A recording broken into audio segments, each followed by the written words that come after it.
Hola mis amados hermanos, Dios les continúe bendiciendo donde quiera que cada uno de ustedes esté, y a ustedes que nos visitan por primera vez o que están viendo ese mensaje, también Dios les bendiga grandemente.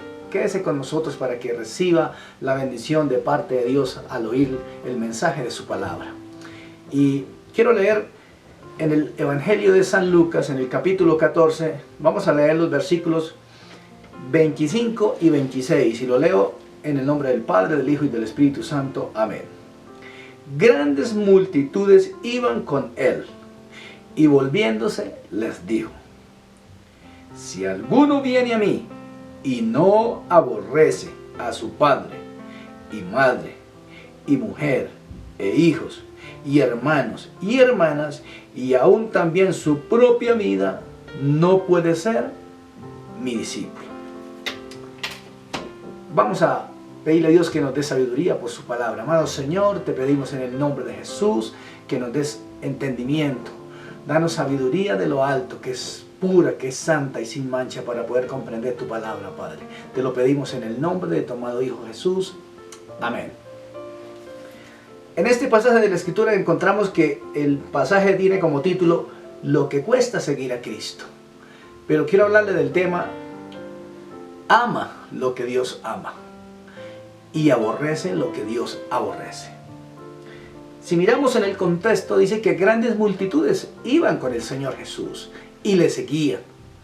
Y dice que él, volviéndose a la multitud, les dice: si alguno viene a mí y no aborrece, tremendamente oír esta palabra, y no aborrece, o sea que el Señor nos está mandando a que aborrezcamos.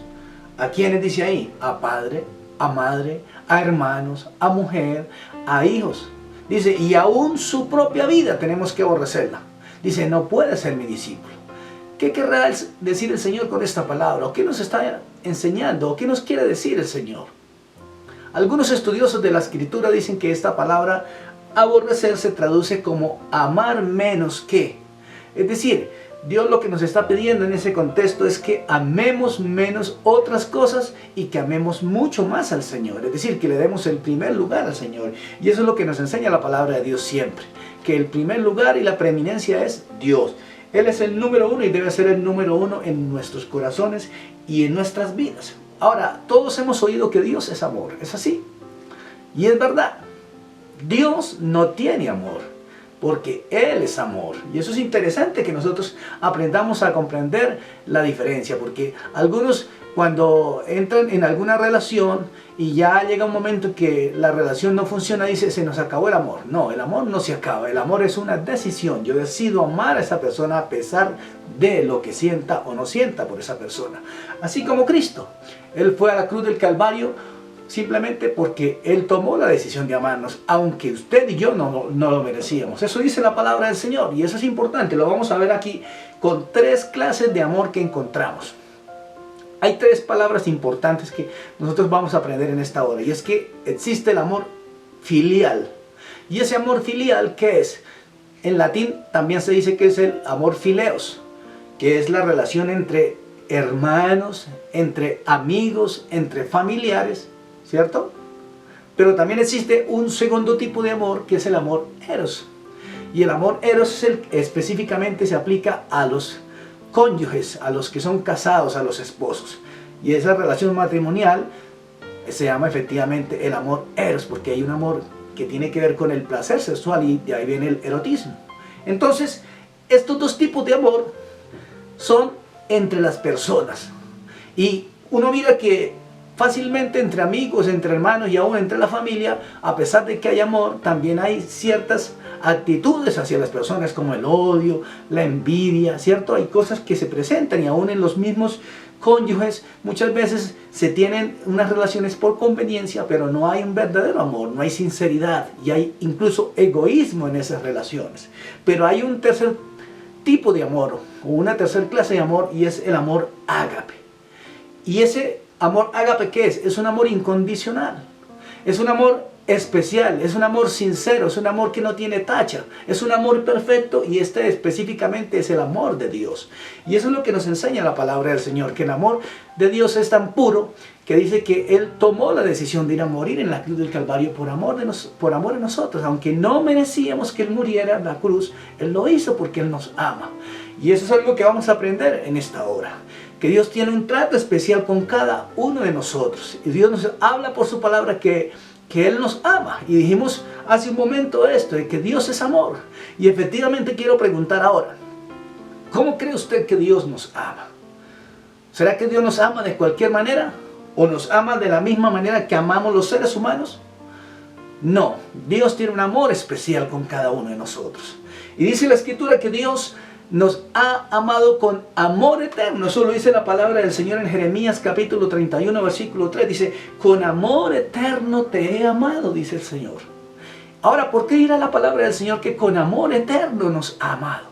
Y es muy claro, porque la Biblia nos enseña en el libro de Efesios capítulo 1 versículo 4, que dice que según en Él nos escogió antes de la fundación del mundo para que fuésemos santos y sin mancha delante de Él.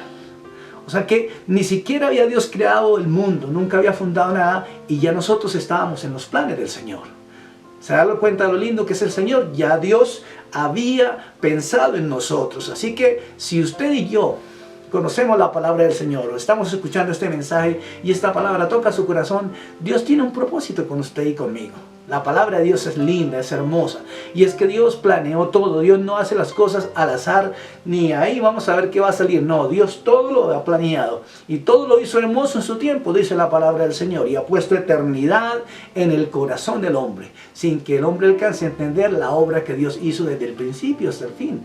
Dios ha puesto eternidad en nuestro corazón, y dice que Él nos ha amado con amor eterno, porque antes de fundar el mundo ya estábamos en la mente de Dios, para que Él nos creara.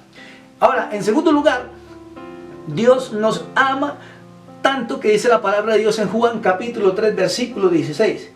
Porque de tal manera amó Dios al mundo. Vea cómo dice la palabra del Señor.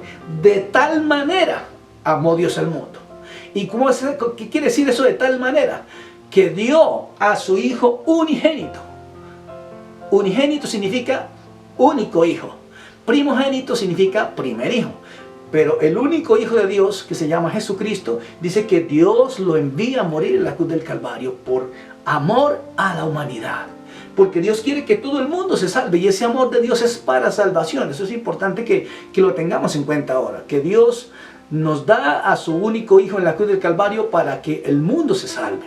De hecho, el nombre de Jesús significa Salvador.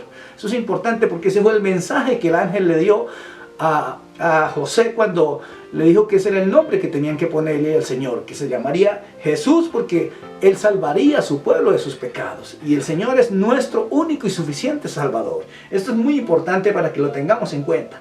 Ahora, dice que de tal manera Dios amó al mundo, que dio a su Hijo unigénito para que todo aquel que en Él cree no se pierda, mas tenga vida eterna. Y eso es lindo porque el Señor quiere la salvación de todos los seres humanos, pero cada persona tiene que tomar la decisión de agradar y obedecer al Señor y caminar en obediencia a su palabra. Entonces, cuando nosotros miramos también, dice la palabra del Señor que el Señor nos pone como a pensar, porque Él dice que de tal manera ama al mundo, de tal manera que da su vida por nosotros en la cruz del Calvario, pero por otra parte el Señor nos dice que no amemos al mundo. Entonces, cuando uno mira este punto, y eso lo está diciendo en el libro de San Juan, capítulo 2, versículo 15, y quiero que lo leamos, dice así la palabra del Señor: no améis al mundo, ni las cosas que están en el mundo. Vean las palabras del Señor. Si alguno ama al mundo, el amor del Padre no está en él. Porque todo lo que hay en el mundo, los deseos de la carne, los deseos de los ojos y la vanagloria de la vida, no provienen del Padre, sino del mundo. Y el mundo pasa y sus deseos, pero el que hace la voluntad de Dios permanece para siempre. Mira lo que dice la palabra del Señor, que no amemos al mundo. ¿Por qué? Porque todo lo que hay en el mundo, los deseos de los ojos, la vanagloria de la vida, dice, no provienen del Padre, sino del mundo. Y el mundo pasa y sus deseos. Pero el que hace la voluntad de Dios permanece para siempre. Quiero leer un segundo pasaje para que lo veamos en Santiago capítulo 4, versículo 4. Dice la palabra del Señor: oh almas adúlteras, ¿no sabéis que la amistad del mundo es enemistad contra Dios? Cualquiera pues que quiere ser amigo del mundo se constituye en enemigo de Dios. ¿Cómo es eso que Dios dice en su palabra que Dios amó de tal manera al mundo? Porque dice la Biblia que así, que Dios amó de tal manera al mundo que dio a su único hijo para morir en la cruz. Pero por otra parte nos dice que no amemos al mundo, ni las cosas que están en el mundo. Y Santiago lo reitera y diciendo, la amistad del mundo, sí, es enemistad contra Dios. Y cualquiera pues que quiere ser amigo del mundo se constituye en enemigo de Dios. Ahora, ¿será que se está hablando exactamente de lo mismo o estamos hablando de otra cosa? Ahora, ¿qué nos enseña la palabra de Dios? Que Dios ama al mundo, es decir, se está refiriendo a las personas, por supuesto, no está hablando de lo mismo. Son dos cosas muy diferentes. El Señor ama a la humanidad, ama al ser humano porque el hombre es el sello de la creación, es la perfección de Dios en el cual Dios puso su espíritu y dice que le dio aliento de vida y lo puso para que señoreara, para que gobernara y sojuzgara la tierra. Eso dice la palabra del Señor. De manera que el hombre tiene la sabiduría y el sello de Dios porque tenemos el Espíritu Santo viviendo en nosotros. Entonces, cuando nosotros miramos esta parte de la Escritura comprendemos que efectivamente Dios ama a las personas, Dios ama a las almas y Dios quiere que cada uno de nosotros seamos salvos. Por eso Él está interesado en que cada uno de nosotros llevemos el mensaje de la palabra del Señor, que testifiquemos del nombre de Cristo, porque la mejor forma de amar a las personas es llevándoles el mensaje de salvación, llevándoles el mensaje que Cristo permitió que nosotros conociéramos porque alguien se acercó y nos compartió la bendita palabra de Dios. Y esa palabra nos hizo libres, rompió las ataduras del pecado y ahora somos hijos de Dios, lavados por la sangre de Cristo que fue derramada en la cruz del Calvario. Entonces, cuando miramos la palabra del Señor, encontramos que, por ejemplo, en el libro de Romanos, capítulo 10, versículo 14 en adelante, dice la palabra del Señor: ¿cómo pues invocarán a aquel en el cual no han creído? ¿Y cómo creerán en aquel de quien no han oído? ¿Y cómo oirán sin haber quien les predique? ¿Y cómo predicarán si no fueran enviados? Como está escrito: cuán hermosos son los pies de los que anuncian la paz, de los que anuncian buenas nuevas. Ahora, ¿qué son las buenas nuevas? Significa el Evangelio de nuestro Señor Jesucristo. Ahora, cuando uno mira este pasaje, encontramos que Dios ama las almas y Dios quiere que las almas se salven. Así que usted y yo, como hijos de Dios, tenemos la gran tarea de compartir el mensaje del Evangelio para que muchas vidas se salven. Esa es la voluntad de Dios, ese es el deseo de Dios, que usted y yo prediquemos el mensaje de salvación. No le callemos la palabra a las personas. Si Dios te da la oportunidad en el bus, en el camino, en el trabajo, donde quiera que estés, obviamente en el tiempo que tienes, que es suyo, no el tiempo de su trabajo, sino simplemente en el tiempo que es suyo, que está libre, en la hora del almuerzo, a la hora del descanso, no sé, a la hora de la salida, comparte el mensaje de salvación con otros. Dios quiere que todo el mundo se salve. Aquel que tiene a Cristo ha recibido la salvación del Señor, pero aquel que no tiene a Cristo está perdido, necesita conocer ese mensaje. Y así un día nosotros, por la misericordia de Dios, alguien vino y nos compartió, nos testificó del nombre de Jesús, y entonces ahora Cristo vive en nuestros corazones. Y hoy gloria a Dios, porque es un privilegio ser creyente en Cristo, ser cristiano, el poder vivir para el Señor, el consagrar nuestras vidas y vivir una vida de obediencia al Señor es totalmente una bendición para nuestras familias, para quienes nos rodean, porque podemos servir y podemos ser realmente unos instrumentos en las manos de Dios para que otros alcancen la salvación que el Señor ofrece. Así que vamos a esforzarnos en predicar a Cristo, pero tenemos que no callar la palabra, porque dice que cómo van a salvarse si no hay quien les predique, si no hay quien les testifique. Y por otra parte dice: cuán hermosos son los pies de los que anuncian las buenas nuevas. Es hermoso llevar la palabra, así que vamos a hacer esta tarea y hagámosla, porque somos embajadores del reino celestial.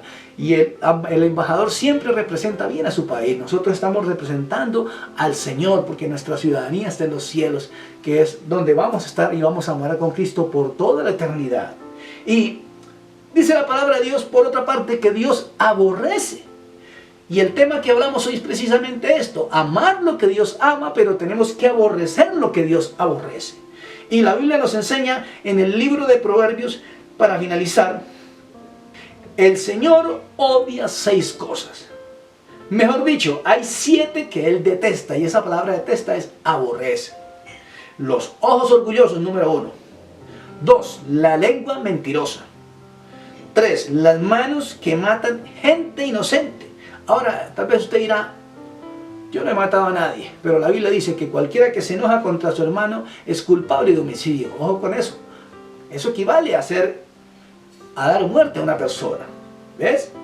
Las 2 primeras no necesitan explicación porque todo el mundo sabe que es el orgullo. Dios detesta el orgullo, dice que Dios mira de lejos al orgulloso, sino que Él quiere que todos seamos humildes, porque Él exalta a los humildes, pero a los soberbios Él los resiste. La lengua mentirosa, por supuesto dice la palabra del Señor que el diablo es el padre de los mentirosos, el diablo es el padre de la mentira. Así que usted es un hijo de Dios y yo soy un hijo de Dios, no vamos a mentir. Dice la Biblia, cada uno hable verdad con su prójimo. No podemos permitir que la mentira esté en nuestros labios, porque ya sabemos quién es el padre de la mentira. Versículo 18. El corazón que planea hacer el mal. Gente que vive pensando en hacer maldad todo el tiempo. Eso le desagrada y Dios lo aborrece. Los pies que corren a hacer maldades. ¿A dónde te están llevando tus pies? Tienes que pensar en estas cosas. Dice, por otra parte, en el versículo 19. El falso testigo que dice mentiras y el que causa problema entre los hermanos. Pregunto, ¿tal vez hay alguna de estas cosas en su vida? Si es así, dile a Dios que le perdone. La Biblia dice, el que confiesa sus pecados y se aparta, alcanza misericordia. Dios es bueno y es fiel en perdonar. Así que ríndele su corazón al Señor.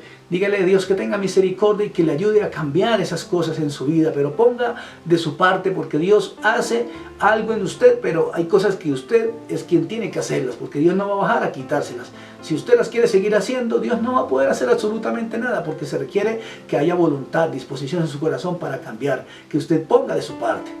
Entonces, eso es interesante que lo sepamos, que Dios quiere trabajar con cada uno de nosotros, pero también vamos a hacer lo que nos corresponde, que Dios se encargue de lo demás. Nosotros hacemos lo fácil y Dios hace lo difícil. Por otra parte, en el libro de Gálatas, solamente lo quiero dejar como referencia, capítulo 5, versículo 19, nos habla acerca de las obras de la carne, las cuales Dios nos pide que las apartemos de nuestra vida. En el libro de 1 de Corintios capítulo 6 versículo 9 también hay otra lista muy similar, de lo cual Dios dice que si en algún momento nosotros hicimos algo de eso, listo, eso lo hicimos en el pasado. Pero en el libro de 2 de Corintios 5 17 dice, de modo que si ahora estamos en Cristo, somos nuevas criaturas. Esas cosas viejas pasaron y aquí todas son hechas nuevas. Ahora Jesús vive en nuestros corazones.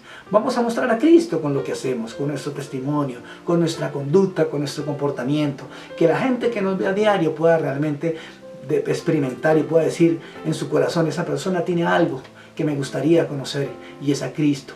Porque estamos viviendo en obediencia a la palabra del Señor. Vamos a dejarnos moldear por la palabra de Dios. Deseo que Dios le siga bendiciendo ricamente, que esta palabra haya llegado a lo más profundo de su corazón y que realmente sea una bendición para usted y para su familia. Si el Señor así lo permite, nos veremos en una próxima oportunidad. Que el Señor les guarde. Amén.